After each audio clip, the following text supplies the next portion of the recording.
Votre attention s'il vous plaît. Cet élément est en ligne là. Contactez-nous pour savoir s'il est aussi disponible en la langue de votre préférence. Veuillez aussi noter qu'il est en audio uniquement, dépourvu de ce fait d'image originaire. Christ Equality Foundation, organisme international d'évangélisation, et sa rubrique Pasteur et Thème, vous présente ce vidéo, en accord avec L'homme de Dieu, le prophète Medar Kala, ministre de l'Évangile éternel. Suivez-le tous les jours sur christequality.com et sur évangileéternel.com. Là, vous y trouverez de manière ordonnée tous ces enseignements disponibles en texte, en audio, en vidéo et en direct à notre web radio et télé. Surtout, ne partez point sans souscrire à l'une de nos chaînes YouTube qui correspond à votre version linguistique. Souscrivez s'il vous plaît. Bonne édification au nom de notre commun Seigneur et Dieu Jésus-Christ. Amen.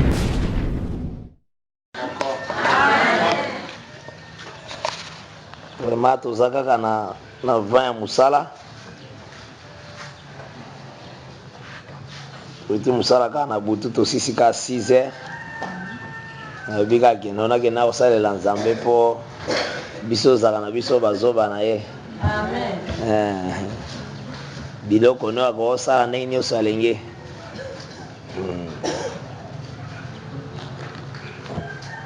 Tozwi litangi na biso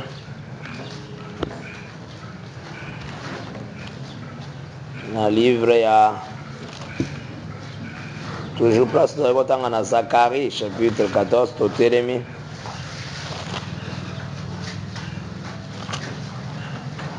vraiment faut sepelaka posa mutesengo nzambe aponi opamba te po oyokaka makambo oyo oza ya nzambe. Voici les jours de l'Éternel arrivent. Dans le verset 1 à Zacharie 14. Et tes dépouilles seront partagées au milieu de toi. N'attendez aussi verset 6 à 7. En ces jours-là, il n'y aura point de lumière. Il y aura de foi et de la grâce. Ce sera un jour unique, connu de l'Éternel, et qui ne sera ni jour ni nuit. Mais vers le soir, la lumière paraîtra. Que le Seigneur a bénir cette lecture. Tozolobela, le 4 saisons dans le pays d'Abraham. Et nakati nango tozolobela la pluie de la première et la pluie de l'arrière saison. Tosi totambolaki déjà pour nakotalisa que ce qui a été, ce qui sera, Dieu ramène que ce qui est passé. Nakati ya koloba na biso totalisaki premièrement que Israël est sorti de l'Égypte na printemps, donc a célébré Pâques na mois de Nissan. Donc mois ngo ezalaka en réalité le 15 mars ti le 15 avril nde mois ngo ezalaka mois où Israël abimaki. Alors totalaki clairement par la grâce de Dieu que Israël est sorti à cause d'amour Zamba zaki nango likola batata na ye, likola Abraham, Isaac et Jacob. C'est juste la parole oyo Nzambe ayebisaki Abraham na Genèse 15 que mokitani na akende boumbu. Mais après 4 générations, tango beba ya bamora ekokoma mingi, postérité na ekobima boumbu. Donc, ce qu'Israël a bimaki boumbu, ils ont pour la promesse d'Abraham. Et tu as dit que cette promesse, la parole que le Seigneur a donnée à Abraham, ils ont appelé comme le don de la grâce. C'est la grâce. Par rapport à Galates 3, balobi que la loi intervenue 430 ans plus tard. Donc la loi a qui remplacer la grâce où le Seigneur a appelé qui Abraham. Et puis tout ça qui est le Bélémoussous. Tout à ici aussi que Israël cocote à la terre pour les repos, à côté toujours dans le premier mois, à côté toujours dans le temps où il y a 2000 années, et c'est tout un moment où aussi pluie à printemps et ça. Tolobaki ke deux mouvements wana. Kobima bombu. Kokota bopemi. Na ministère à Jésus zalaki deux mouvements wana. Donc sangani. Un. Jésus-Christ alobi ke boya epa nanga bino so bolembi na kopesa bino bopemi. Yango nisa mouvement kokota terre. Donc en Jésus ezalaki. Ayen aliki 4. À partir du verset 17. Tanga sengaki livre Esaïe. Atangi molimo na Nzambe eza likolo na ngai. Apakolinga pona na kangola bakangani. Wana eza sorti. Donc tozomona deux mouvements wana eza en kata Christ. Donc le ministère de Jésus.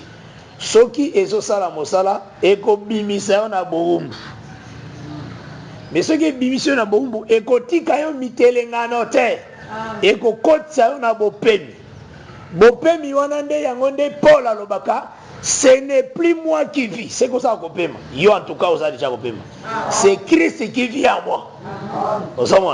Donc c'est que le mouvement de délivrance. Il y a une captivité. Jésus au salango. Comme que la paix au peuple. Jésus au salango.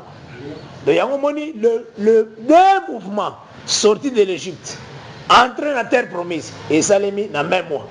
Donc ça n'a pas de répétition et le komoko. Il y a un de tout ce qui ont. Maintenant toyaki maintenant pona koloba ke na l'air ya mois wana ya bokoti premier mois pe mois wana ya bobimi nde ba célébrer la Pâque nde tozaki Colossiens 2 verset 16 oyo elobi moto moko te asambisa bino au sujet du manger et du boire ou au sujet d'une nouvelle ligne ou d'une fête car nyonso ezalaki ombre réalité nango le corps est en Christ. Donc cela veut dire bah faites au retrouvango en Jésus-Christ. Netozaki 1 Corinthiens 5 au verset 7 et 8 au Christ notre Pâque a été immolé. C'est ça la chose c'est que où ta l'œuvre de la croix. Si tu as mon église, c'est que ça début de l'année. Or, Dieu ramène ce qui passait selon Ecclésiaste 3 au verset 14 et 15 et puis Ecclésiaste 1 verset 9 et 10. Cela veut dire ce qui l'œuvre de la croix de Salemi et l'inauguration de l'année à grâce et que Mobu Yangolo so fongwama to comprendre que Mobu et Bandakane na vula oyo babengaka ya arrière saison, la pluie de l'arrière saison. Et to soit qui définit sa pluie arrière saison, na Proverbe 16 verset 15, baso comparango na grâce du roi. Donc d'office to comprendre que biso na ba pierre parce que nous avons bien que ba pierre pluie la première saison de bétera qui va monter on est allé à ma bé et ça pluie à la saison parce que pluie à la saison de ba bien en grâce ngol ozoma ba comparant on peut na malobo ils peut ça va trouver solution wana dozo qui on a Job 29 na via Job les gens espéraient en Job comme la pluie il y a printemps ozona malade. Alors des paroles de solution, parole à grâce, c'est en Jésus. Dès toi avant ça qui, tolobaki ke na moi wana liboso, moisson ezalaka. C'est la moisson d'orge. Moisson wana nde basoka gerbe. Ou abengaga prémisse. Alors, mouvement wana, to memaki yango na Job 5. Je pense que vous avez bien écrit. À partir déjà verset 26. Tout le monde yango lolenge ba memaka gerbe eza lolenge moko un vieillard azokota na sépulcre. Or le vrai vieillard obiso to respecter c'est le Seigneur Jésus-Christ. C'est lui le cheveu blanc. Vous savez le vrai vieillard c'est lui. Donc c'est que tu dois comprendre par rapport à 1 Corinthiens 15 à partir du verset 20 que Jésus-Christ est les prémices de tous ceux qui sont morts. Ah, ici Jésus maintenant, na troisième fête, où ils ont fait la prémisse, où il y a après fête à Pâques na fête à pain sans levain. Nazo qui ne banque pour aussi dans le bil, il y a déjà mingi. Vous aurez un malam. Alors, nde total qui na 1 Corinthiens 5 verset 7 na 8, Christ de notre Pâques a été déjà immolé. Célébrons donc la fête à Pâques avec le pain sans levain. Donc c'est que Tozo bi que là, cette nature là a fait à Pâques aussi. Tozo bi que la nature aussi a pain sans levain. Nature a pain sans levain, tozo bi que là on a nini. Avec crainte, il y a l'iloba ensemble. Vous a sanctifié. Que votre corps, âme, esprit, ils la sanctifié. Et c'est lui qui vous appelle fidèle et c'est lui qui les fera. C'est ce que 1 Thessaloniciens 5 et Soloba. À partir déjà verset 23 ou qui dit. Donc c'est que c'est que moisson wana ya liboso etalisaka lolenge Nzambe abukaki Yesu Kristo. Mais tango azwi Yesu Kristo elingaka koloba ke biso na ye tokei. Donc ndenge osalaka wana ozalaka deja kuna na makolo epa nkolo ozala na malamu mpo moisson esalemi ya orge, mais moisson mosusu eza na 4e fête. Donc, entre 3e fête na 4e fête ezalaka na 7 semaines. Ozala na malamu 7 semaines wana nde tolobaki vi nyonso ya église, c'est ça 7 semaines wana. Alors so 7 semaines wana eleki nde maintenant 50e jour après que bazwaki gerbe nde bakosala fête ya semaine. Nde lebeli mosusu bakosala moisson de blé 50e jour après dans fête ya gerbe ti moisson mosusu ezoya ya blé ezalaka na 7 semaines na katikati. Or gerbe kozwa yango eza résurrection ya Jésus. C'est simple non? Etant bazwi gerbe elingi oloba lisekwa Yesu nde tozoki ne faisait nde tosekwi na ye ensemble. Alors lokola bazwi gerbe de gerbe basali moisson awa pe na blé bakosala moisson, mais pour bakoma na moisson à blé il faut 7 semaines, donc à peu près 49 jours. Nde tozomona 7 chandeliers parce que chandelier azalaka na 6 branches na branche moko na kati, donc azosala comme 7, chaque chandelier osala 7. Donc nazomona nde baéglise église ya Éphèse, église ya Smyrne eza 7 chandeliers. Donc yango nde ezoreprésente 49 jours. Nasi natalisaki bini yango na Nombre chapitre 10 premièrement à partir du verset 11 tina verset 13 nalobelaki sur le premier départ ya tabernacle.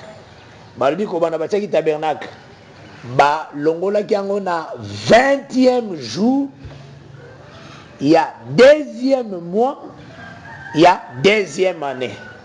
Or tabernacle bati yango quand wana fotala yango en Exode 40 verset 17 na 18 et le batia tabernacle le premier jour il y a premier mois il y a 2e année. Le sauve tient au premier jour, premier mois, 2e année. Et là, vous voyez, na simba pe ba tsona déplacer na simba ka me ba téléphone facilité son kota bien. Ko eza mosala. Amen. Ba o ba koyoka ngo pe ba ko bikisa mangana saka nga boy. Eza problème te. Na ko aider bino boy. Alors, omoni 2e année ya sortie ya bana Israël. Tango babimi kobima na bango tango bakoma na 2e année na premier mois ya 2e année pe premier jour ya premier mois wana nazwi yango na Exode 40 au bani même verset 16 tina 17 nde les tabernacles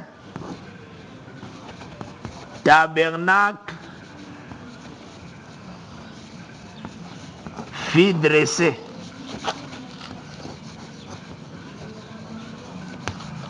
voilà basali tabernacle c'est ennemi.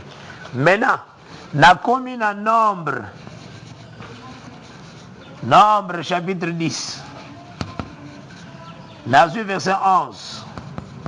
Tina verset 13. Balobi na 20e jour. Il y a 2e mois. Il y a 2e année.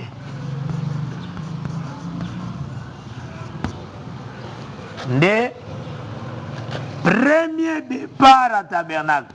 Premier départ est Salim. Donc, va démonter tabernacle pour la première fois. Or, ce qu'on a dit, 1 mois, dans le calendrier Israël, ça a toujours 30 jours. Tu sais ce qu'on a? Alors, ce qui est dans le premier mois, dans le premier jour, ce qui est dans la Bible, c'est dans la version d'Exode 40. Vous avez déjà? Hein? Botala. Exode 40. Verset 16 à 17. Vous voyez encore? Batang la vision à pasteur. Moïse fit tout ce que Bandaka 17. Zoga 17. Le premier jour du premier mois de la 2e année, Vous voyez encore? le tabernacle fut dressé. Vous voyez? Je vais faire le tabernacle. Il a dit premier jour, premier mois, 2e année. Tanga maintenant, nombre 10, verset 11 à 13. Nombre 10, verset 11 à 13.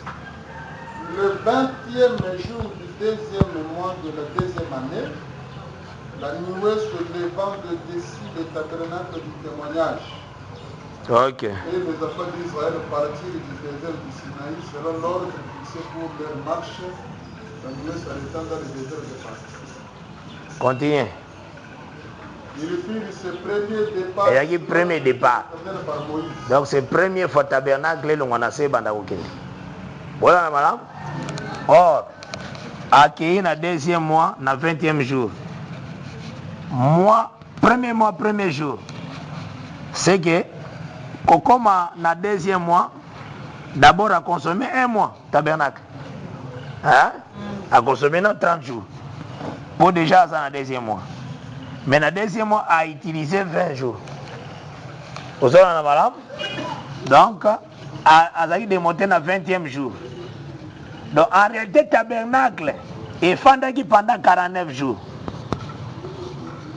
Vous avez la madame? Maintenant, 50e jour, nous allons démonter. Est-ce que vous l'avez bien? Il y a une semaine. Donc, cette semaine, ça va entre fête à gerbe et fête à semaine. Où est-ce dans Lévitique 20, 23? Ceux qui ont un téléphone, ceux qui ont continué à côté, ceux qui ont côté, il y a un problème. Tout ça, c'est ça. Parce que besoin de Makambo, ils ont mis qui côté nyos. Ok, ils ont continué à côté. Donc, c'est que et là, quand il c'est que nous avons une action. Dieu parle de plusieurs manières. Donc, il y a des autres satans parce que le tabernacle, c'est Jésus-Christ. Le tabernacle, c'est corps à Jésus-Christ. Le tabernacle, c'est Jésus. Le tabernacle, c'est aussi biso. Parce que moi, si à Zalaka, nous autres, à mobile. Ephésiens 5, à partir du verset 22, tu as verset 33. Et le but motomoko ta kokonyo ko la nzoto na propre. Donc on a besoin de là, mobile a kokonyo ko la moi cité. Donc si le tabernacle c'est Jésus, c'est que le tabernacle aussi c'est l'église. Bonsoir na malam. Wano c'est basé na Ephésiens 5. Donc en cela tozo avancé. Donc total ça qui maintenant to facilité pour nous te comprendre maintenant moisson de blé.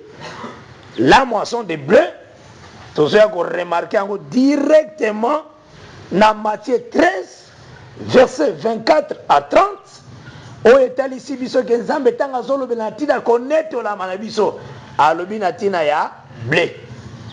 Mais tangu basala ka récolte à blé, bazwaka elanga nyonso te batikaka toujours ndambu. yango nde etalisaka biso ke biso en réalité tokosisa ne ya grâce te tokotikela Israel osi ndambo eza pamba te batiaki yango nde na leka feti wana bozala na malamu ezokoincide na temps ya ete toinsistaki makasi yango nde tozwaki Jérémie 8 verset 20 oyo Jérémie azoprophétise alobi ke la moisson est finie, l'été est passé, nous ne sommes pas sauvés.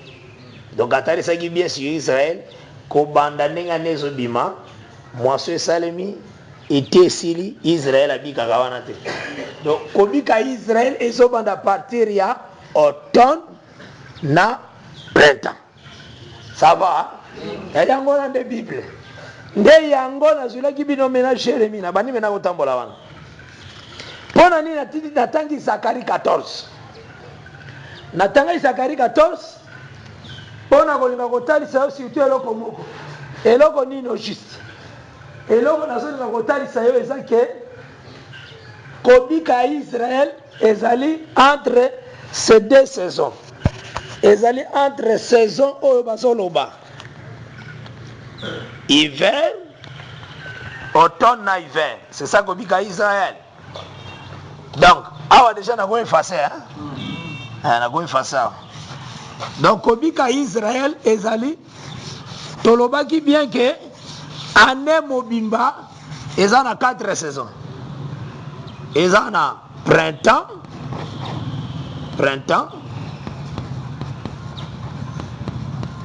oyelandi eza été,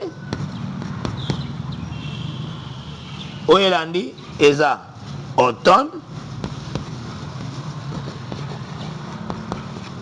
oyelandi eza hiver.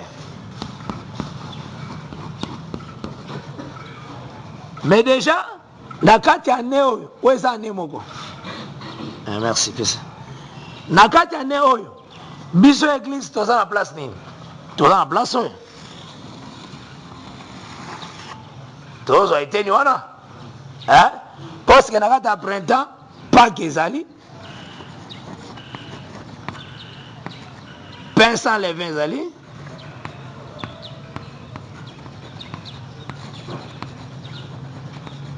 Et puis toza suna nini? Toza na fête à gerbe ou bien prémisse. Hein? Ça na kati étape à printemps. Na été nini yango ezali? Moisson de blé. Moisson de blé, ils en étaient. Mais le bele mususu, babenga en fête à semaine. Fête à semaine. De tolobaki, depuis bazwaki gerbe, un peu moisson ezali. Mais moisson, il y a orge. Orge na blé. Ezala yango nde esalaka mapa. Mapa bana Israël bazakoli ezali ya orge ou bien ezali ya blé. Vous avez la malamu, hein? Apparemment, il faut bien que awa wande ezota solengi basoki Jésus. Donc biso toza déjà moissonné, aussi to geneki. Toza na sete to kenda kala. Mais le gola nzamba placé deux moissons. Tozo zela pe ko kendelisu. Tozo kana ngezali hein. Et ça prend pas ta place qui deux moissons. De moisson na moisson. Ça. Moisson ou ya orge, ils ont toujours na premier mois, presque na souka premier mois. Chaque saison ils ont 3 mois. Vous avez na mois. Donc printemps, azana premier mois na esa ko banda 15 donc mois année banda 15 mais ya banda le 21. Donc ils ont un mois de Nissan, donc premier mois, deuxième mois, troisième mois, ils ont un printemps. Awa été, ils ont un 4e mois, 5e, 6e mois. Vous avez un allé, hein? On a été à Zane. Automne, 7e mois la Bible, ils ont un automne. 7e mois la Bible, ils ont un automne. 8e, 9e mois, ils ont un automne. Hiver, ils ont un 10e mois, 11e mois, na 12e mois, 6e année. Maintenant, ce qui est lingo banda sous ce qui sont au printemps, premier mois. Tout ça, on va moi. Alors, en réalité, dans l'ère oyoyo, bazui gerbe, donc le Seigneur accueilli, tant le Seigneur a mati, yonanga tomata pena yelongo. C'est ça le mystère à parole. Yango moni ndokia ko misayo mwana satana te yako bundisa yo. Makoko miso mwana satana te. Bon, déjà obomba makuna. Osomba ne liko zalaka. Lokolo bomba makuna. Na zalaka déjà kuna na makolo. Na kokende lisusu. Omoni ndenge zamba sala. Bana Israël tant bayaka Joseph en Égypte. Jacob na bana nenyoso bakendaka Égypte. Bozora na malam? Mais maintenant tant bazo kangolama. Bazo kende Kanana. Et en réalité bazo zonga mboko bazalaki. Baza bapayati bazo zonga nde mboka na bango. Amen. Donc oyo azalaki nde yenda kokende. Yango ne Bible. Baramasi bakosila na désert. Po bango bautekite. Bao bauteki c'est la prophétie. Bao bauteki bango ndi bakende. Ozo nenge zaleli nde yango tozoki ne ko trouver que entre fête à gerbe na fête il y a semaine et ça na 49 jours. 49 jours on était saka marche à l'église pour nini gerbe mais on ça nenge Jésus a sécu accueilli. Or après Jésus tanga sécu accueilli nde acte des apôtres bandi. Le acte des apôtres c'est so banda il y a on 7 semaines now. 7 semaines. 7 semaines. Nabiso toza na kati. Tozo kana malamu Or 7 semaines ngoloba 49 jours. Yango moni tabernacle fandaka à peu près 49 jours. Tozo kana malamu. Et c'est à cause de ça. Et c'est à cause de Likamboy. 50e momoni balongoli tabernacle ba kendi sango. Elingo loba pe moisson de blé. Olaninga malamu wana. C'est très important. Parce que ce qui au saisir te continuité peut comprendre en côté. Maintenant na kata continuité na biso. Tozo remarquer ni parce na moni sona sala bonde pour comprendre mieux. Biso à partir a été à Watokei. Cela veut dire Israël likambo na ye ezana automne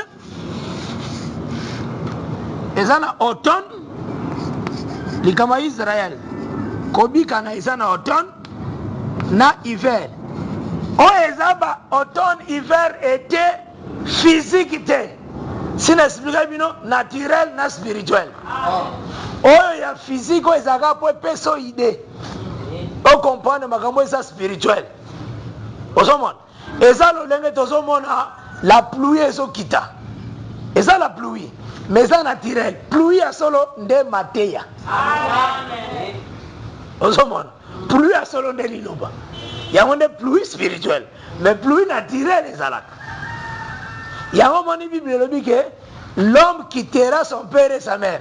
En réalité l'homme son père atikaka son père et sa mère ezala nde la pluie azouta likolo atiki ayakanga mina mabele asatachera sa femme ezalaka nde mabele osomona ezalaka nde bongo ezalaka nde la pluie nde l'homme wana en réalité atiki likolo nde akanga mina sa femme nde akopesa ye semence biloko ebandi kobota c'est ça ezalaka nde bongo il faut yeba boyi na Bible na l'ère ya Abraham. Il faut yeba na l'ère ya Abraham wana pesa enseignement mususu nga naza ya église oyo ata mona nga nakena kokeke babengi nga na oya koteya baza na posa nga na oya sa musala nazaka boyi oya kana veye moko bona koya soko zo nga na kima libela osuka yo moko nga naza. Donc c'est que il faut yeba ke na l'ère ya Abraham mwasi na mobali bazalaki kofanda esika moko seko te papa aza kozala na ndako ya ye mama pe na ndako ya ye ezalaki ndenge wana ozwi ntango laban azalaki kolanda jacob azalaki na basi na mibale Léa na Rachel apart loi azalaki mpe na baservante bazwaki comme basi ntango laban akutani na bango abike jacob poni osali ngai boye omemi bana na nga sanki oyo informe ngai mais déjà ayebaki ke nzambe ayebisaki ye ke okoki koloba ni en bien ni en mal na oyo etali na surveillaka telefone ya moto nyonso okoki koloba ni en bien ni en mal na oyo etali Jacob yango ntango ayaki alobi bomemaki terafime na ngai ekeko na ngai nasalelaka makambo Jacob alobi en tout cas nga wana nayebi yango te kota na batante otala soki okotrouve likambo wana bible elobi boye akoti na tante ya Léa aseke Léa azalaka na tante na ye après abimi akoti na tante ya Rachel après abimi akoti na batante ya baservante. C'est un enseignement. Jour oyo Sarah akufaki tangu serviteur le plus ancien ezaka Eliezer te ezaka Eliezer te babe o Eliezer de Damas yete po ye abotami na ndako ya Abraham. Or Abraham asombaki déjà ba serviteur tango azobima na Genèse 12. Donc Eliezer wana fois la moko ya bana ya ba serviteur ya somba ozona na malamu pour ça peut enseignement wa. Donc c'est que tangu maintenant serviteur le plus ancien azozwa Rebecca na Genèse 24 azoya na ye agena côté na tante de Sarah. Donc Sarah avait sa tante, Abraham sa tante.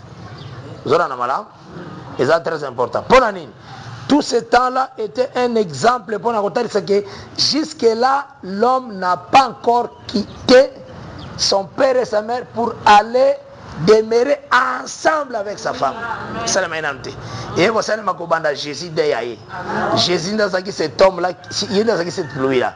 L'homme qui quitte son père et sa mère et s'attache à sa femme. Ils ont de Jésus. Le gola yango ezaki na noté nde yango nde bamibali bazako fanda séparément avec les femmes. Même temps moi si azana l'air na makila mobali akota kuna te. Mobile pa osimbi ko simbité mais azo exister dans une maison oh il y a salaki mais il y a ça kunate ezaika kota c'est que na l'air alwa nzamba ya kina nakata motema mutute c'est ça. Donc c'est que il faut automne na lobi automne est 7e mois 8e et puis 9e vous avez ezali alors hiver est 10e 11e et puis année Syrie. Ce qui est année Syrie, c'est que printemps encore égo bande. Ozona na mala moné ezali Et ça bon côté. Ce qui est année Syrie, c'est bolobaka bonne année. Oui. Janvier bandi lisusu premier mois. Ce qui est 12e mois Syrie. Premier mois de on a x égale x. Nzamba yeba ne bonne année te. Pour année na yebandaka na mois de mars. Année nzambe vraiment na Bible. Et bandaka le 15 mars ndani bandi na Bible. Le 15 mars ndé donde bonne année nzambe bonne année. Soko lingolu ba bonne année parce que nzamba za so na biloko wana te ya badata za nango te. Abi mutu azo discerner azo changer quelqu'un qui considère des jours tout ça. Abi aza sukuna te. Rendre grâce na likamonio so cela suffit. Vous en malam nzamba za biloko wana sute. Oh ngana mano célébrer la bonne année le 15 mars et ça tantinate parce que nouvelle année et ça en Christ et Jésus et ça en Christ et Jésus de nouvelle année sali. Donc c'est que maintenant les camboni ne sale magana automne naturellement comme ça c'est ça place tous ali donc la tambola qui ne wana po mutuna mutazala vraiment na kimia amitu c'était l'air on dirait bazo tindika ngombango.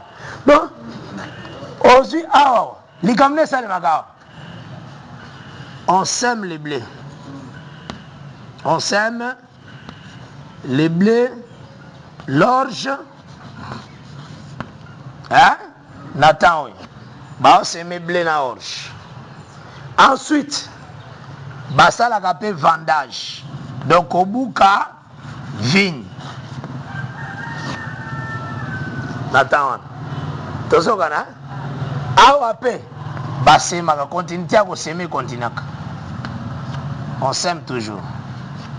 Na hiver. Moi quelques jours basemaka après wana. Oh ceux qui basemer na sima ko semer mbume kufaka. Hein? Et donc c'est naturellement ce que mbume fait kufa va ibota. Attendez nini. Après leur semence, c'est que il faut tant ya mort intervenir. Maintenant, après on a ta mort en résurrection, dans l'air à Kobuka et Kosele Mané à printemps. Hein? Toujours dans la malamouti. Donc c'est que vendage est allé. C'est que dans l'air, Bakobana Colonna, entre temps, Moussou Saza Semerte. Muso akenene kozwa bambu mavinyo azonika yango na lero. Et ça d'abord biloko moko physique, na to comme spirituel même pas. Na solo bango d'abord naturellement ngiza ko salema. Nini? Oya lona ki ba ble na ye, oya sana elangana ndinga balusaki ake kolona na lero wana. Na même lero wana. Oya sakina nzete na ya vinyo. Asani ake kobuka. Hein?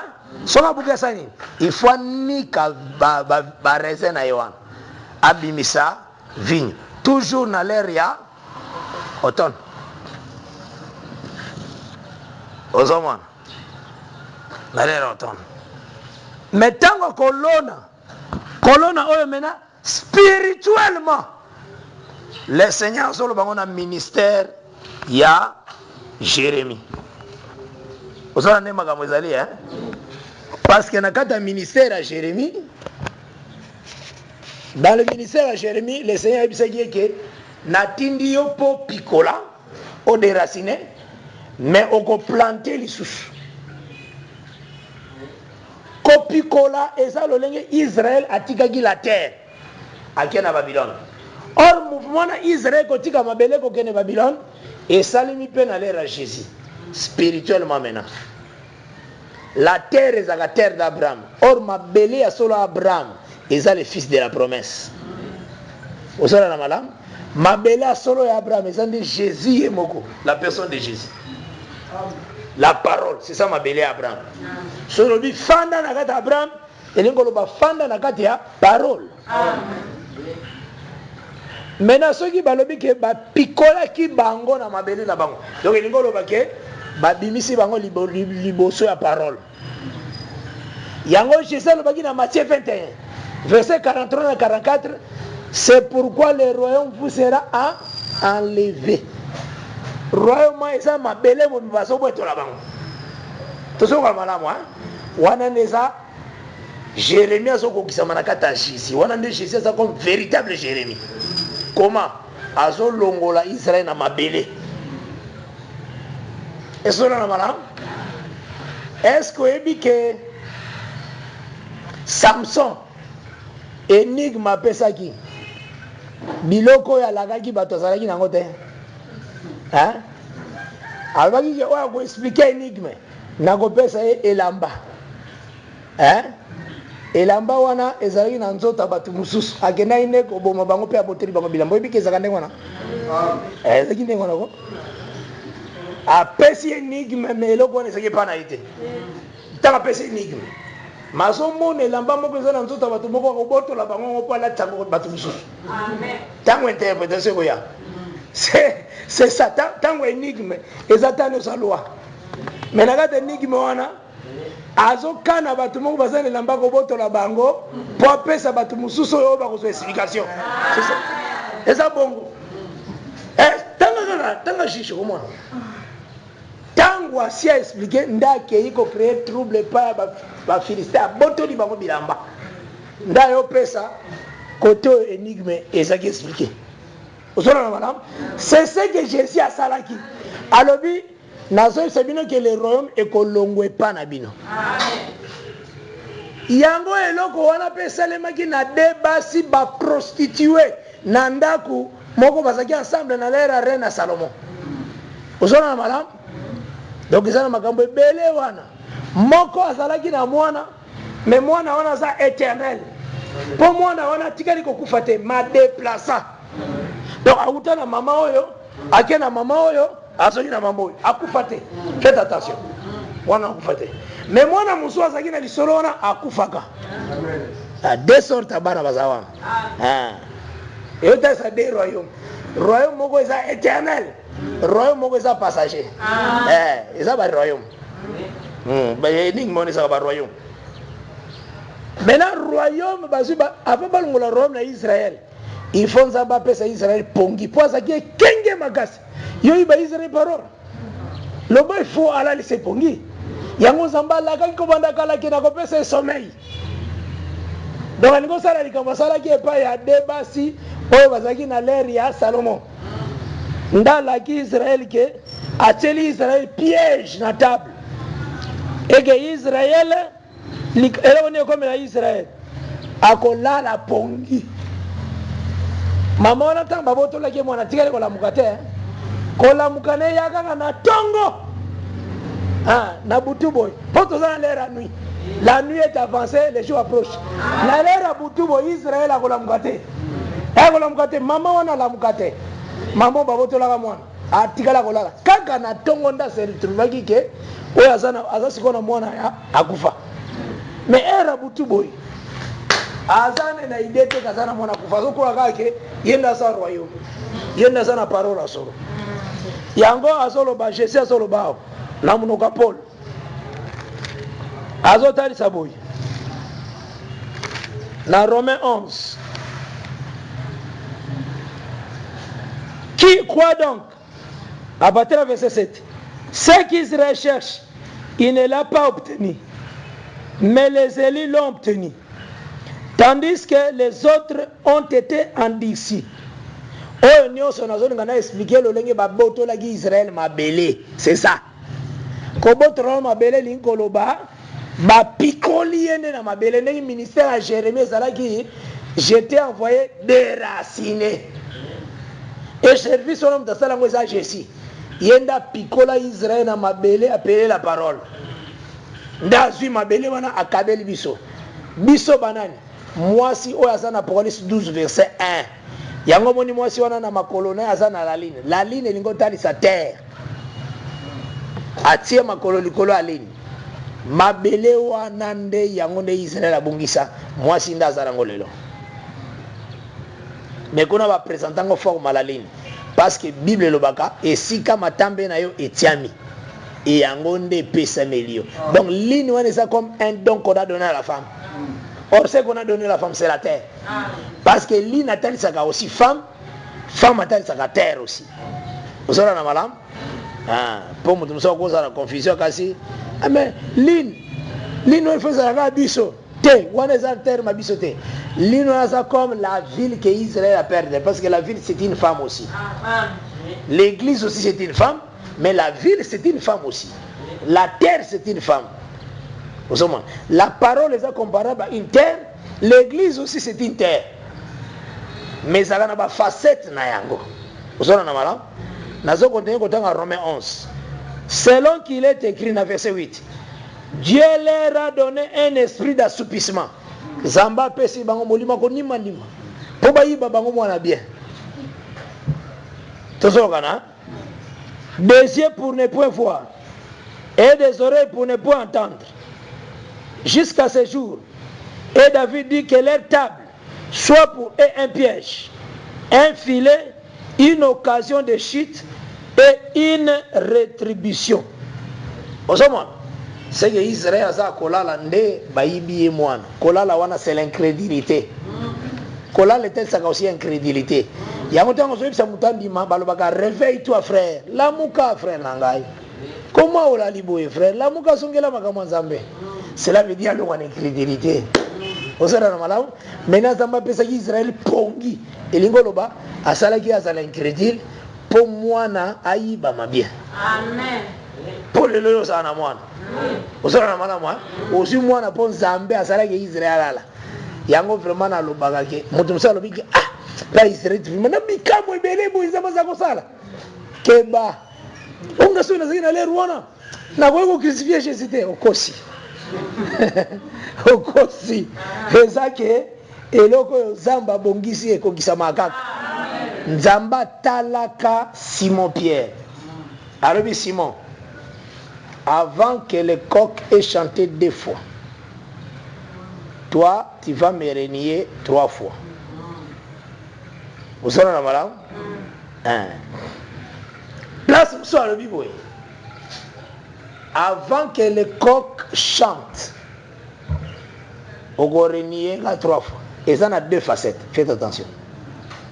Facette Moussa Lobi, avant que le coq chante 2 fois. Toi, tu vas me renier 3 fois. Place Moussa et Lobami, avant que le coq chante, tu me renieras 3 fois. Coq wana ezalaka Jésus te. Coq wana ezalaka Jésus te. Coq wana ezalaka ministère à Élie Jean-Baptiste. Vous aurez la madame? Po soso tanga betaka anosaka arrivé à soleil pe. Ah, bouté comme moulai tongo lingotana. Vous aurez la madame? Alors coq faut chanter 2 fois. Nde maintenant repentance koya. Place wana Pierre azotalisa Israël. Israël.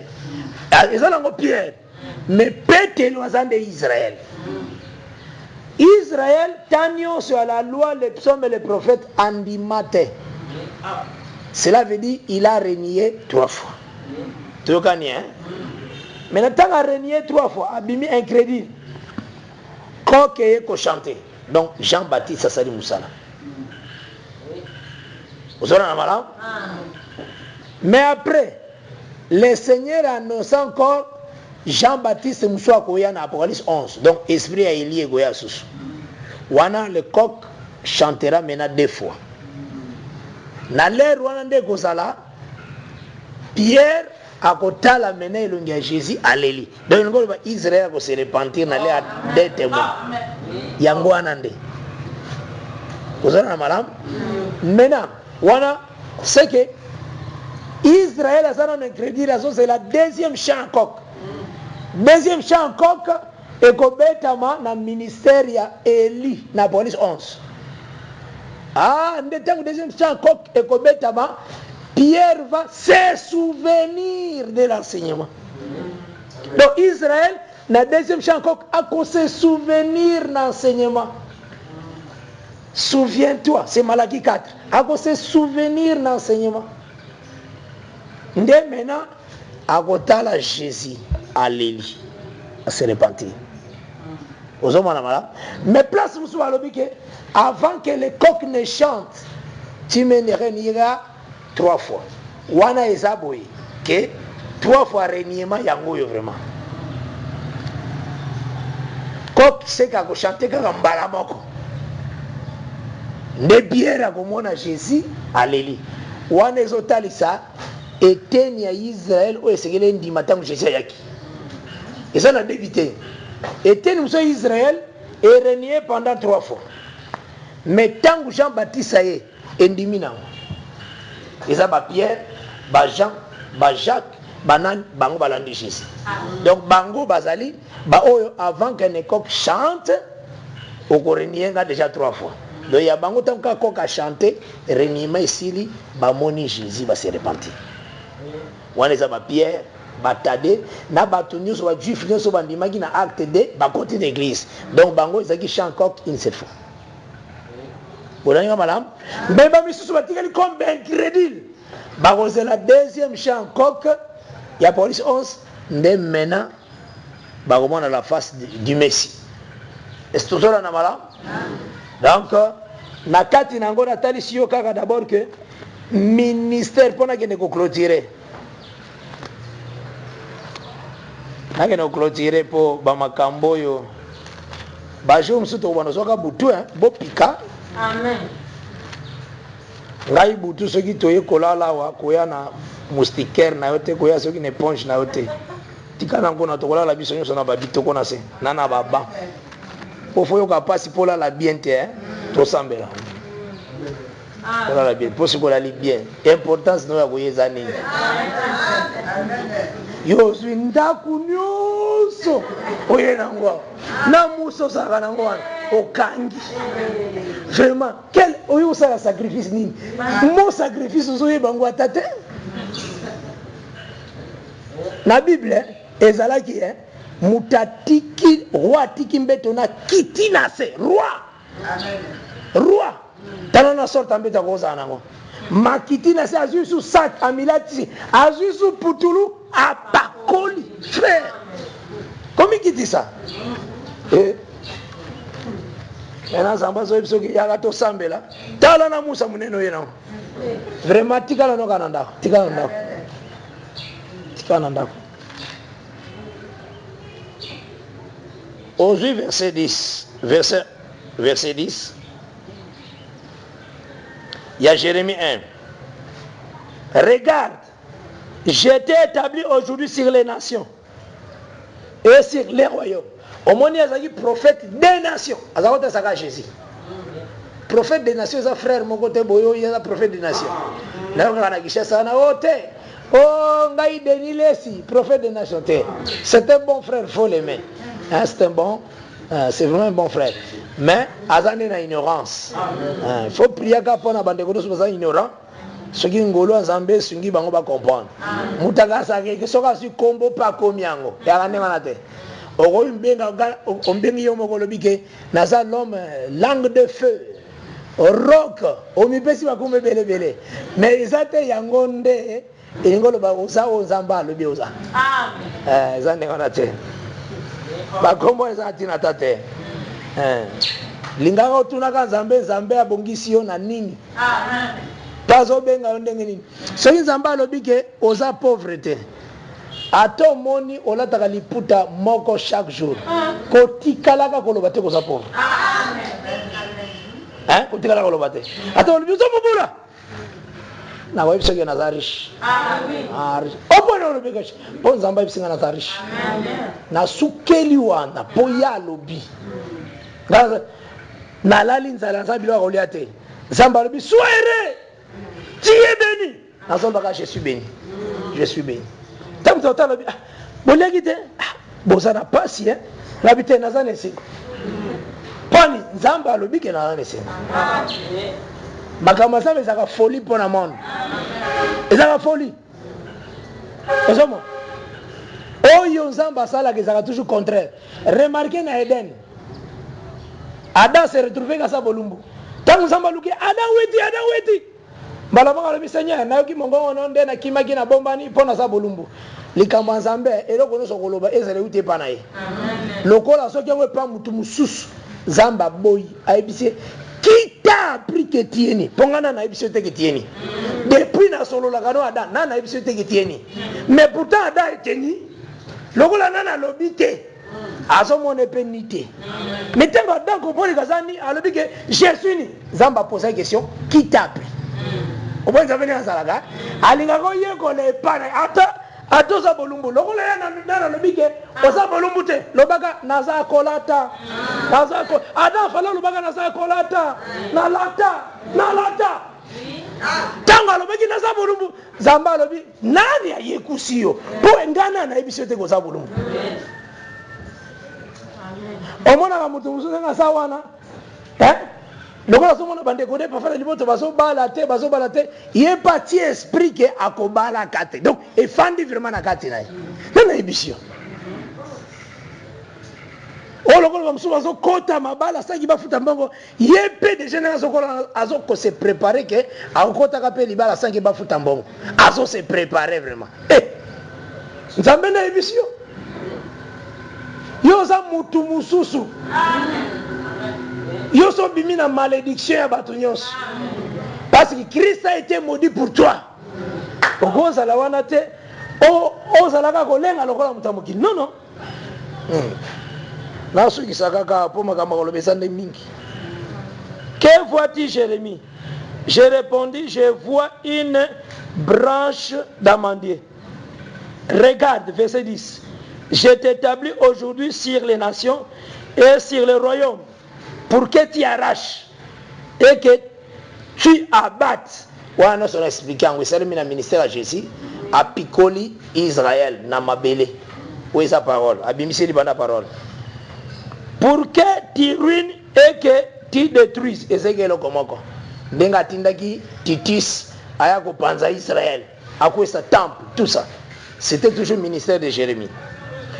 Pour que tu bâtisses et que tu plantes. Ah, ba plantaka na automne. Tu sais quoi? Tant qu'on planter, et que c'est le matin automne. Tant qu'on planter, des ala kozwa Israël kozwa qui c'est na mabele. Yango moni Jérémie. Bolimbi sanga vraiment na compléter. Bolimbi sanga na.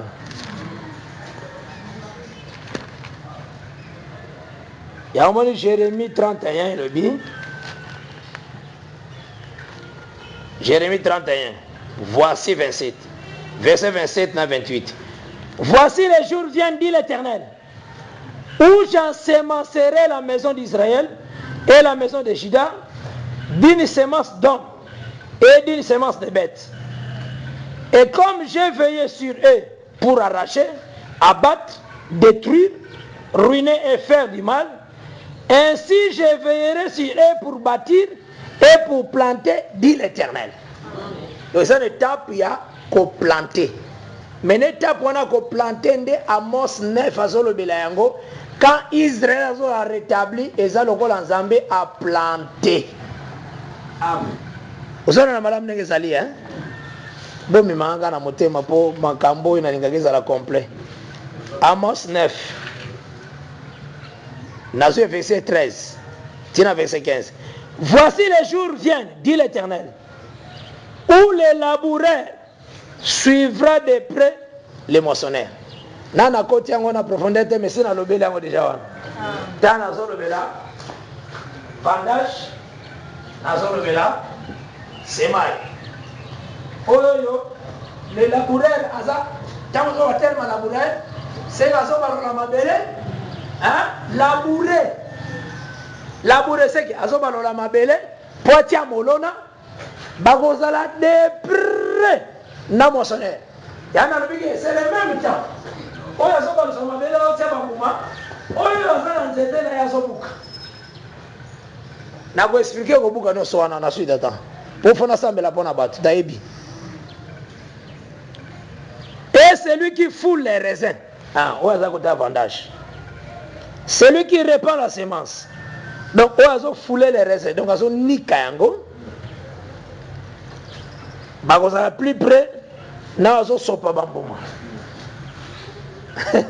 Bible. Yana lo bagage soko sombi Bible ni ko bate ko zana Bible. Ko kofondaka ko zana na Bible na ko somba Bible te. Muto ko somba Bible $10.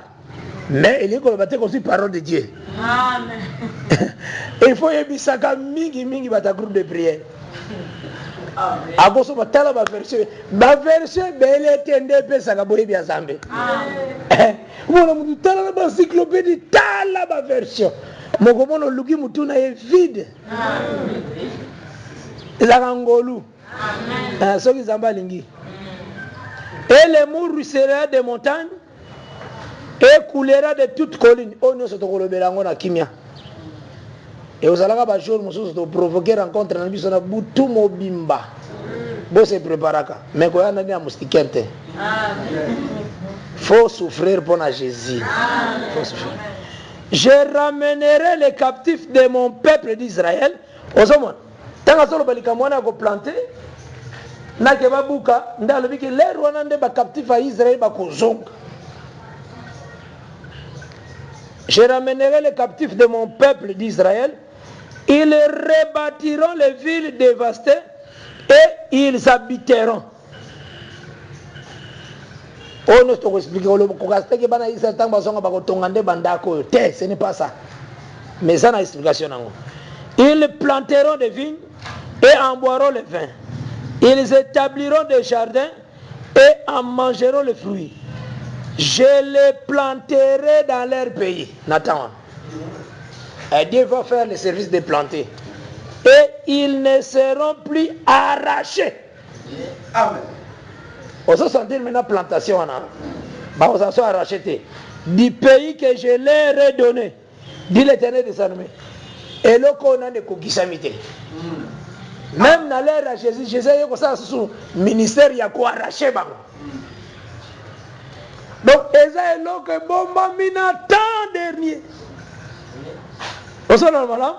Et bon, après notre enlèvement, mais il faut bisoto kende nasima atinda les besoins de bakozala na service ya l'élaboureur bakoya ko balola mabele.